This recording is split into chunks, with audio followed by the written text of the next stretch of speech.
Welcome to Module 2. Before we go any further in this module to learn about how to create your resume and how to start to think about the experiences you want to include, it's important to talk about the different types of resumes available to you. If you've done any searching online or you've looked at resume books or samples, you've probably seen a variety of types of resumes.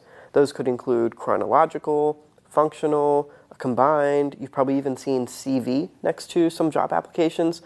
I'll start with CV. CV is a much different document than a resume entirely. A CV is typically a longer document, and it's something that's mostly going to be used only in the areas of research or academia.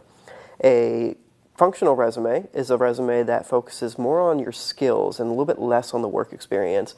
And a chronological resume tends to focus most heavily on the work experience. Most of the people enrolled in this course as young professionals or college students, you're probably thinking about more of a combination resume, and that's one of the more common types of resumes today. So that's the type of resume that we're going to build together in this course. So let's start to make our resume. The very first thing that you need to do is just start writing your resume. And there's a saying that says the hardest part about writing a resume is just starting to write it, but don't worry too much about your format, don't worry too much about the specifics, just start writing down all the experiences you can think of. Start thinking about times that you volunteered somewhere, places that you might have observed something. Indicate places that you've worked in the past, skills you've developed. Think about student clubs that you've been in, any leadership positions you've held. Include your education here as well. Your education is a big part of your resume. And just start to get all of those things down. Jot down the dates where you can remember them, but at this point, don't worry too much about your formatting or your consistency. We're going to polish all that up later in the course. Right now, we just kind of want to get a free association exercise down where you're just jotting things down as they come to your mind. So now that you have all these experiences down on a page, it's time to start thinking about the way in which you want to organize them. So we're going to start talking about the types of headings that you would find on a resume. This is a challenge for new resume writers because it's sometimes tough to think about getting outside of the box of just education and work experience and that's it. There's actually a whole lot of other options available to you for your resume. This is a great way to see an example of a time when you might find a way to include a really fun student club that you were in or maybe a really rewarding volunteer experience, but you might realize that they're not always related to one job you apply to, but they could be great assets on a different resume. So this is going back to where we said a resume is a living document. This is how we would be changing things depending on the type of job that we're applying to. So let's look at the sections that form a general resume of a college student or a recent graduate. This sample is just one way to format your document. We have an entire module devoted to the format of your document in Module 4. So before we go top to bottom looking at these sections, let's consider the sections that are clearly identified because they are unique. In this sample, all of the section headings are in caps and bolded. That makes them stand out from the rest of the resume. Making your headings prominent but not distracting is a very important part of building your resume. On this sample, you can see it begins with the contact information at the top of the page, followed by an objective statement.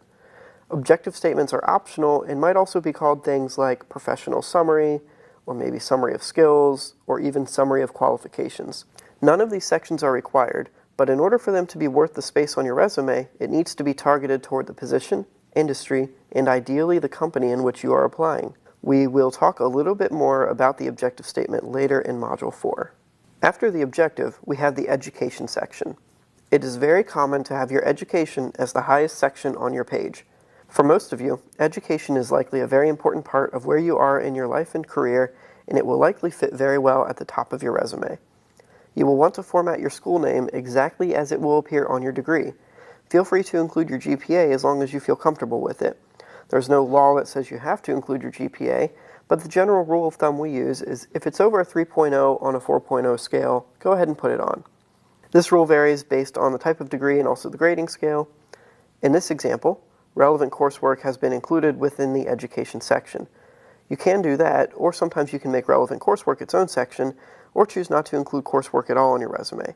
Sometimes you might also see academic honors and awards included in this section as well. Scanning down the rest of the resume, you can see other headings such as skills, projects, internships, related experience, leadership activities, honors and awards. These are just some examples for this particular resume. An academic projects section might make sense for an engineering student who might have created actual things in projects, but for a philosophy student, maybe there is a more enhanced leadership section or a stronger role from a student club. This is an example of how one resume doesn't necessarily fit all, and you may or may not have information from these sections on your resume. Other headings we frequently see on resumes could include things like certifications, languages, professional affiliations, volunteer experience, study abroad, campus involvement, and more. Before we wrap up with this module, I would like to touch on the idea of transferable skills. Transferable skills is a word many of you have probably heard before, but you might not know the exact meaning of it. Essentially, it just indicates a skill that you might have started to develop at a certain job or work experience, and that you could certainly apply in a different work experience as well.